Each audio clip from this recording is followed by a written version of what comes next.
செல்வி மாயா ரூம்ல என்ன பண்றா?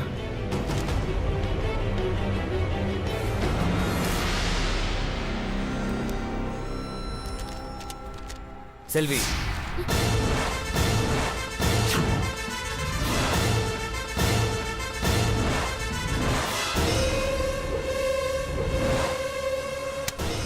என்ன பண்ற? அது ரூமை க்ளீன் பண்றதுக்காக வந்தேன். இல்லையே, நீ மாயாவோட ரூமுக்கு வந்து அவளோட ஃபைல் எடுத்து பார்த்துட்டு இருக்க. அதை கொடு கொடு.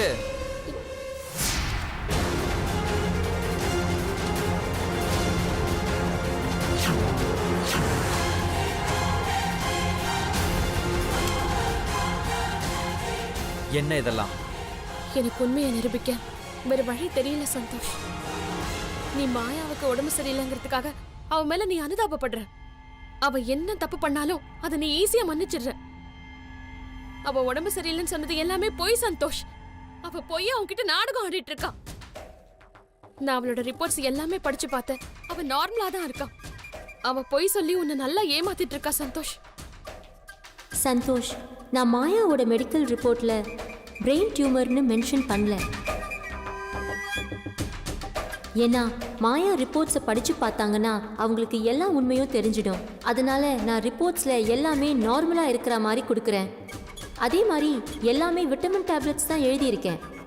ஆனால் அது எல்லாமே ஹை ப்ரொசீஜர் பிரெயின் டியூமர் ட்ரீட்மெண்ட்டுக்கு மட்டும்தான் யூஸ் பண்ண முடியும். உனக்கு கொஞ்சமாவது அறிவு இருக்கா? ஒருத்தரோட பர்சனல் டைரியவே படிக்கக்கூடாது. ஆனால் நீ மாயாவோட மெடிக்கல் ரிப்போர்ட்ஸை எடுத்து படிச்சிருக்க. இது உனக்கு தப்புன்னு தோணலையா? நீ ரொம்ப மாறிட்ட. உன்கிட்ட எனக்கு பிடிச்சதே விட்டு கொடுத்து போற பெருந்தன்மை தான். ஆமா சந்தோஷ், விட்டு கொடுத்துதான் என் வாழ்க்கை இப்ப நாசமாயிட்டு இருக்கு. அவ என்ன நல்லா கார்னர் பண்றா சந்தோஷ். அதுக்காக நீ இப்படி சீப்பா நடந்துக்குவியா? நீ பண்ண இந்த விஷயம் எனக்கு கொஞ்சம் கூட பிடிக்கல. அவளுக்கு ஸ்ட்ரெஸ் அதிகமானதுனால தான் உடம்பு சரியில்லாம போச்சுன்னு டாக்டர் என்கிட்ட சொல்லியிருக்காங்க. அப்போ இந்த ரிப்போர்ட்ஸ் எல்லாம் ஒருத்தருக்கு மனசு சரியில்லைன்னா ஆட்டோமேட்டிக்கா உடம்பு சரியில்லாம போயிடும். மனசு நல்லா இருந்தா தான் உடம்பும் நல்லா இருக்கும். மாயாக்கு மனசளவுல நிறைய ஸ்ட்ரெஸ் இருக்கு. அது டாக்டர் என்கிட்ட சொல்லியிருக்காங்க. அதனால தான் அவ பாதிக்கப்பட்டிருக்கா. அதுதான் உண்மை. இந்த 5 வருஷ வாழ்க்கையில அவ தெரிஞ்சோ தெரியாமலோ நிறைய கஷ்டங்கள் அனுபவிச்சிருக்கா. பாவம். அதனால தான் இந்த பிரச்சனை எல்லாமே. அவளுக்கு உடம்பு குணமாகணும் தான் அவகிட்ட அன்பு காட்டி அக்கறையா நடந்துக்கிறேன். நீ அதை புரிஞ்சுக்காம இப்படி சந்தேகப்பட்டு எதுக்கு எடுத்தாலும் என்ன குத்தம் சொன்னா அதுக்கு நான் என்ன பண்ண முடியும்? முதல்ல இந்த ஃபைலை இருந்த இடத்துல வை. இந்தா.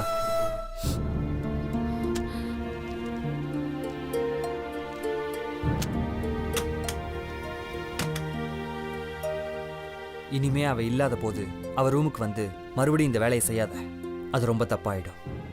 என்னோட மனசுல உனக்கு நல்ல இடத்த கொடுத்துருக்கேன். அது நீயே கெடுத்துக்காத.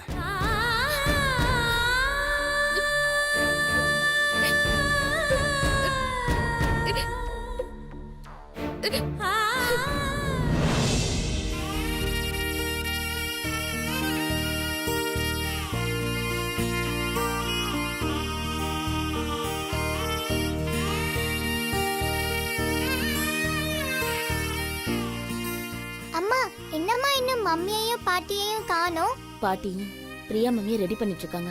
இப்ப வந்துருவாங்க. நாம எங்க வா, போறோம்? நில்லு. காவியா, தீபா, என்ன விசேஷம்?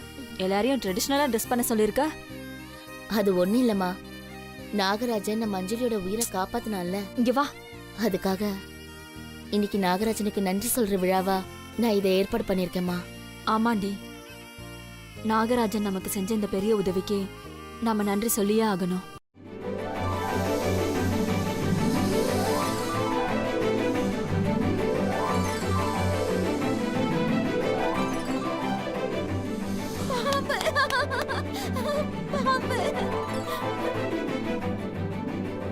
நாகராஜா, வந்துட்டியா? நாகராஜா, ரொம்ப ரொம்ப நன்றி நாகராஜா. நீ மட்டும் அன்னைக்கு உதவி செய்யலன்னா அஞ்சலி இன்னைக்கு எங்க கூட இருந்திருக்கவே மாட்டா. நீ அவளுக்கு திரும்ப உயிரை கொடுத்து நீ எங்களோட எல்லாரோட கஷ்டத்தையும் போக்கிட்ட. நீ செஞ்ச உதவிய நாங்க உயிருள்ள வரைக்கும் யாரும் மறக்க மாட்டோம் நாகராஜா. அஞ்சலிக்கு எப்ப எந்த ஆபத்து வந்தாலும் நீதான் வந்து அவளை காப்பாத்தணும். அதனால நீதான் எங்களோட குலதெய்வ நாகராஜா.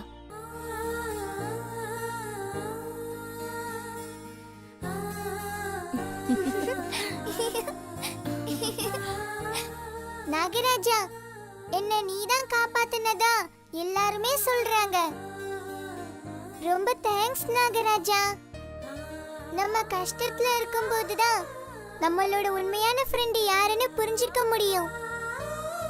நீ என் உயிரை காப்பாத்தி என்னோட பெஸ்ட் ஃப்ரெண்டுன்னு நிரூபிச்சிட்ட.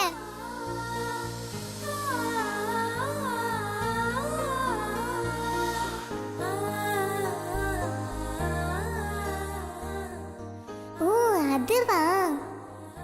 மா, நாகராஜா என்ன சொல்றான்னு புரியுதாமா? புரியல அஞ்சலி. அவனை நான் காப்பாத்தினேன்ல, அதனாலதான் என்ன காப்பாத்தினானா. அப்படியா சொல்றா? ஆமாமா, அதனாலதான் உடம்ப திருப்பி திருப்பி காட்டி எனக்கு பட்ட காயத்தை எல்லாம் நீ தான் சரி பண்ணேன்னு சொல்றான். நாகராஜா, உனக்கு ரொம்ப பெரிய மனசு நாகராஜா. நாகராஜா, என் ஃப்ரெண்டு உயிரை காப்பாத்திட்ட. ரொம்ப நன்றி நாகராஜா. கை கால் இருக்கிற மனுஷன் கூட நம்மளுக்கு கஷ்டம் வந்தா உதவாம போயிடுறாங்க. ஆனா காலே இல்லாத நீ அவ்வளோ ஸ்பீடா வந்து அஞ்சலி உடம்புக்குள்ள இருந்த விஷத்தை பல்லால் கடிச்சு ஸ்டாவே படாம உறிஞ்சு எடுத்துட்ட. சூப்பர் நாகராஜா. எமர்ஜென்சிக்கு 108க்கு ஃபோன் அடிச்சா கூட ஆம்புலன்ஸ் வர கொஞ்சம் லேட் ஆகும். அண்ணா அது வரத்துக்குள்ள ஸ்பீடா வந்து அஞ்சலி காப்பாத்த. உன்னோட இந்த உதவிக்கு ரொம்ப நன்றி நாகராஜா. என்ன இனிமேல் ஞாபகம் வச்சுக்கோ நாகராஜா.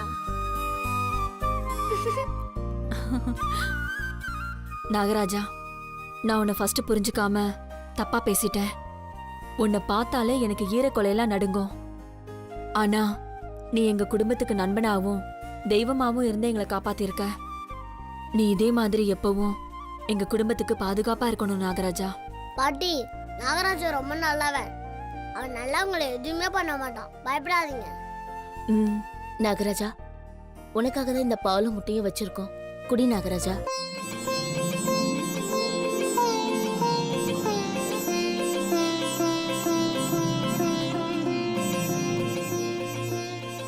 அஞ்சலி, பாம்புக்கு நன்றி விழா கொண்டாடுற ஒரே குடும்பம் உங்க குடும்பம் தான்.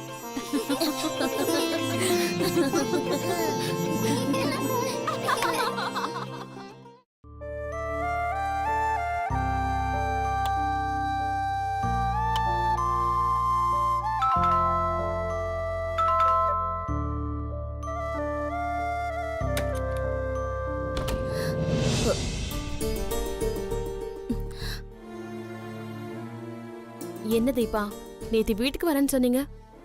நானும் உங்களுக்காக வெயிட் பண்ணிட்டு இருந்தேன். ஆனா நீங்க வரவே இல்ல.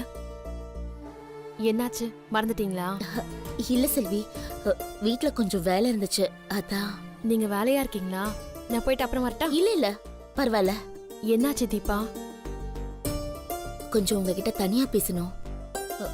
வெளியில போய் பேசலாமா?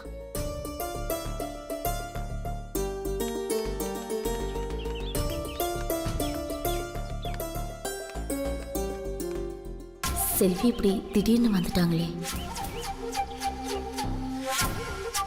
இவங்க எதை பத்தி பேச போறாங்க? ஏன் இவ்ளோ யோசிக்கிறாங்க?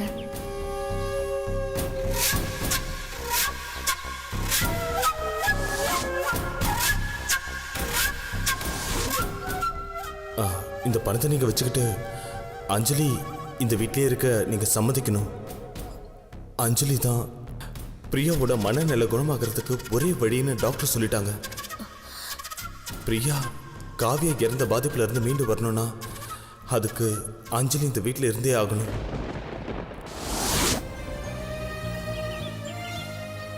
இப்ப நான் என்ன சொல்றதுன்னே தெரியலையே. இப்போதைக்கு இங்க இருக்கிறதா கௌதம் கிட்ட வேற வாக்கு கொடுத்துட்டோமே. என்ன தீபா, பேச இப்படி தயங்குறீங்க? அதென்ன அவ்வளோ முக்கியமான விஷயமா? என்ன விஷயமா இருந்தாலும் சொல்லுங்க, தயங்காம சொல்லுங்க. அது அஞ்சலியோட விஷயமா தான் மெல்ல திறந்தது கதவு. இடைவேளைக்கு பிறகு அஞ்சலிக்கு என்ன? காவ்யா இறந்ததால பிரியாவுக்கு மனநிலை சரியில்லாம ஆயிடுச்சு. ஆமா, அவங்களுக்கு இப்ப ட்ரீட்மெண்ட் கொடுத்துட்டு தானே இருக்கீங்க. 2 நாளைக்கு முன்னாடி கூட டாக்டர் வீட்டுக்கு வந்து பிரியாவை செக் பண்ணாங்க. பிரியா குணமாகறதுக்கு ஒரே மருந்து அஞ்சலி தான்னு சொன்னாங்க. என்ன சொல்றீங்க? காவ்யா இறந்ததால பிரியா அஞ்சலிய தான் காவ்யாவா நினைச்சிட்டு இருக்காங்க. அதனால அஞ்சலி மேல பிரியா ரொம்ப அன்பு காட்டுறாங்க. ஆனா அந்த அன்பு ரொம்ப மூர்க்கத்தனமா இருக்கு செல்வி. அப்படியா? ஆமாங்க. பிரியா அஞ்சலி வீட்டு மொட்டை மாடிக்கு கூட்டிட்டு போய் அங்கிருந்து அவளை கீழே போட பார்த்தாங்க. அதே மாதிரி பல முறை அஞ்சலியை கொல்ல பார்த்தாங்க.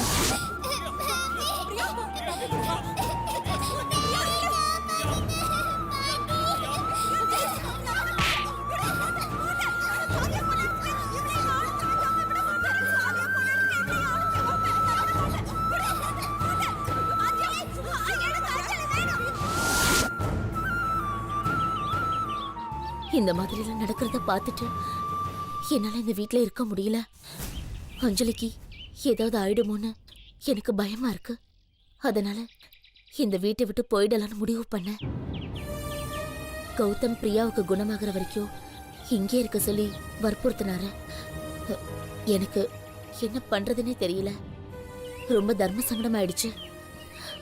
அதான் உங்களை பார்த்து உங்ககிட்ட மனசு விட்டு பேசலான்னு அன்னைக்கு வீட்டுக்கு வந்தேன். இது நீங்க அன்னைக்கே என்கிட்ட சொல்லிருக்கலாமே. இல்லைங்க, அன்னைக்கு உங்க வீட்ல எல்லாருமே இருந்தாங்க. அதனாலதான் என்னால அதை பத்தி பேசவே முடியல. இப்ப நீங்க என்ன முடிவு பண்ணிருக்கீங்க?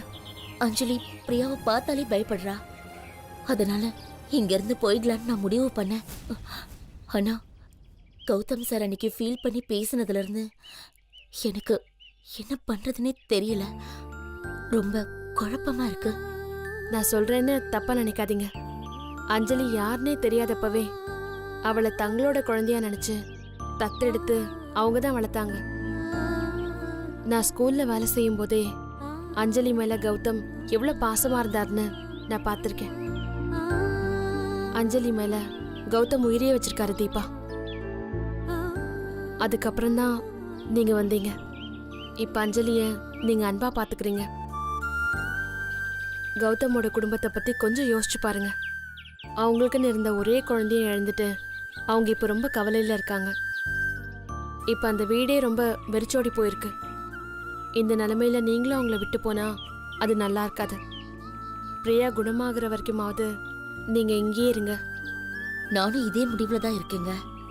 ஆனா அஞ்சலிக்கு ஏதாவது ஆயிடுமோன்னு தான் எனக்கு ரொம்ப பயமா இருக்கு.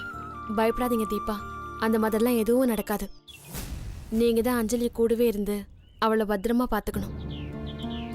நான் ஏன் உங்களை இங்க இருக்க சொல்றேன்னா, அஞ்சலியை வளர்த்தவங்களுக்கு நீங்க உதவி செய்ய வேண்டிய தருணம் இதுதான். இந்த மாதிரி நேரத்துல தான் நீங்க அவங்களுக்கு உங்களோட நன்றி கடனை தீர்க்க முடியும். அதுவும் இல்லாம அஞ்சலிக்கு வந்த ஆபத்து தான் காவ்யாவை பாதிச்சிருச்சுன்னு காவ்யா இறந்தப்ப நீங்களே சொல்லிருக்கீங்க. ஆமாங்க. அப்படின்னா நம்மளால ஒருத்தருக்கு பிரச்சனை வந்தா அது நாம தானே தீர்த்து வைக்கணும்.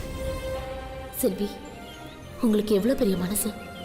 நிஜமாவே அஞ்சலி உங்க குழந்தைதான். ஆனா அவ இந்த வீட்ல இருக்கிறதுக்கு நீங்களே அனுமதி தரீங்களே, இதையே நான் உங்க அனுமதியா ஏத்துக்கிறேன்.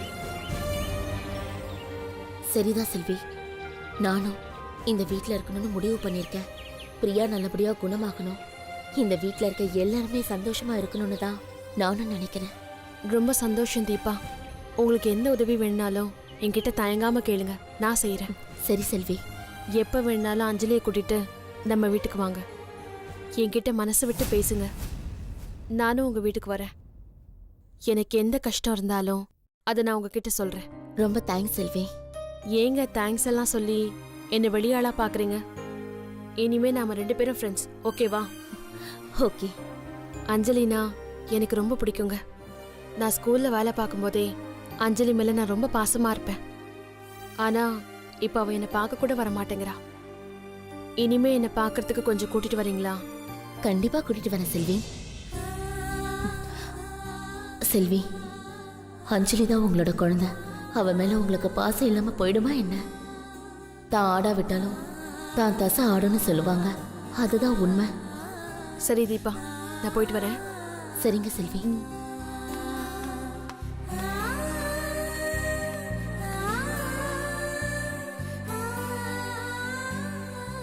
செல்வி, என்ன மன்னிச்சிருங்க. நீங்க இவ்வளோ நேரமா உங்க குழந்தைய பத்தி தான் பேசிட்டு போறீங்க. ஆனா அது உங்களுக்கே தெரியாதா? நான் உண்மையை உங்ககிட்ட சொல்லலாம்னு நினைக்கும் போதெல்லாம் விதி உங்ககிட்ட சொல்ல விடாம தடுத்துக்கிட்டே இருக்கு. ஆனா நிச்சயம் ஒரு நாள் உங்க குழந்தைய நான் உங்ககிட்ட ஒப்படைப்பேன் செல்வி. அது வரைக்கும் காத்துக்கிட்டு இருங்க.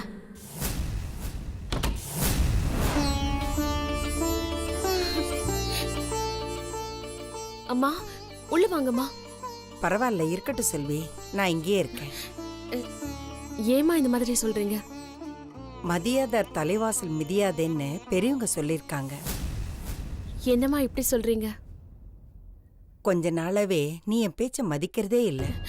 அம்மா, நீ என் பேச்ச மதிச்சிருந்தாதான் திரும்பவும் என்னை வந்து பார்த்திருப்பியே. அம்மா, வீட்ல நிறைய பிரச்சனை, அதான். செல்வி, உனக்கு என் மேல கொஞ்சம் மன கஷ்டம் இருக்கு.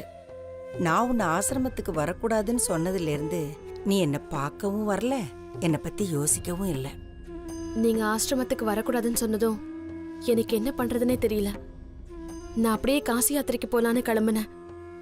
அதுக்குள்ள சந்தோஷ்க்கு ஆக்சிடென்ட் ஆகி அதுக்கு மேல எனக்கும் நிறைய பிரச்சனைகள் தொடர்ச்சியா வந்துகிட்டே இருந்ததுமா. அதனாலதான் திரும்பவும் உங்களை ஆசிரமத்துல கூட வந்து பார்க்க முடியல. செல்வி, விதியை யாராலையுமே மாத்த முடியாது. அது போடுற வழியிலிருந்து நம்மளால விலகவும் முடியாது. நாம தெய்வத்தோட ஒன்றி இருக்கும்போது நம்ம விதியோட பிரதிபலிப்பே நமக்கு தெரியும். அதை நான் மறைமுகமாக தான் சொல்ல முடியுமே தவிர முழுமையா சொல்ல முடியாது, சொல்லவும் கூடாது. அது தேவ ரகசியம். நான் அன்னைக்கு உன்னை திட்டி திருப்பி அனுப்பினதுக்கு காரணமே நீ மறுபடியும் உன் குடும்பத்தோட சேருவேங்கிறதுக்காகத்தான். மெல்ல திறந்தது கதவு. இடைவேளைக்கு பிறகு நான் என்ன பண்ண முடியும்?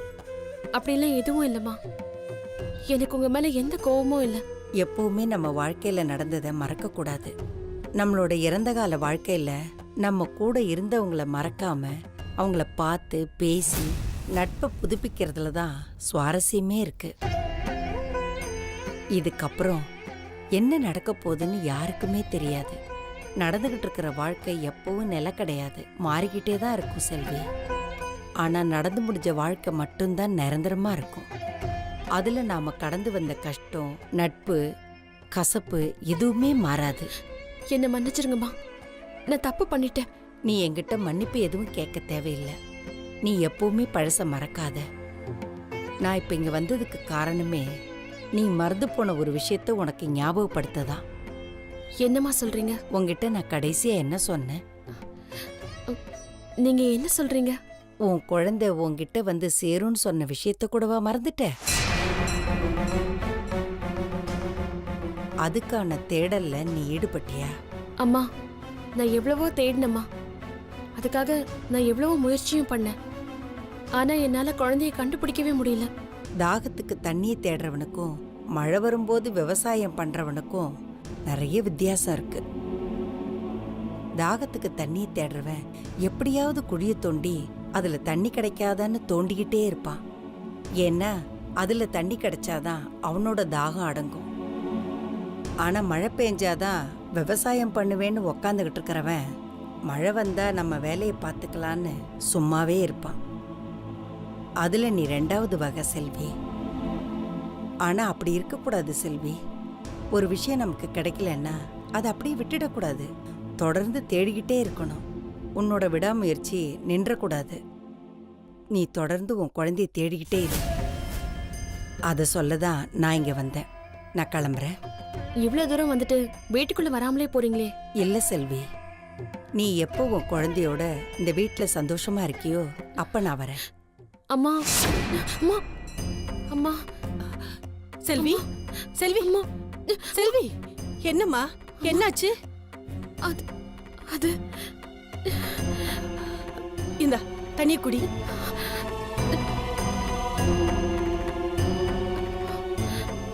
என்ன செல்வி, என்னம்மா ஆச்சு? அம்மா, கனவுல கண்ணம்மா வந்தாங்க. நான் என்னோட குழந்தைய தேடுறதை நிறுத்திட்டேன். குழந்தை மேல எனக்கு அன்பு குறைஞ்சிருச்சுன்னு என்னை எவ்வளவோ திட்டினாங்க. நீ மறுபடியும் குழந்தைய தேடுற முயற்சியில தீவிரமா இறங்குன்னு சொன்னாங்க. நான் என்னம்மா பண்ணட்டும்? நீயும் குழந்தைய தேடிட்டு தானமா இருக்க? இல்லம்மா, என் குழந்தை இருக்கா இல்லையான்னு எனக்கு சந்தேகமா இருக்கு. நான் எங்க போய் தேடுறதுன்னு எனக்கு தெரியல. எனக்கு ஒரே குழப்பமா இருக்குமா. அதுக்கு ஒரு வழி இருக்கு செல்வி. என்னம்மா அது? எனக்கு தெரிஞ்ச ஜோதிலிங்கம்னு ஒரு இடம் இருக்கு. அங்க போனா உன் கைரேகையை வச்சு அதுக்கு உண்டான பலனை ஓலைச்சுவடியை பார்த்தே சொல்லிடுவாங்க. நிஜமா சொல்றியா? ஆமா செல்வி, ஓலைச்சுவடியை பார்த்தே குழந்தை இப்ப எங்க இருக்குன்னு சொல்லிடுவாங்க செல்வி. நாளைக்கு முதல் வேலையா அங்க போலாம். இப்ப படுத்து தூங்கு. சரிம்மா.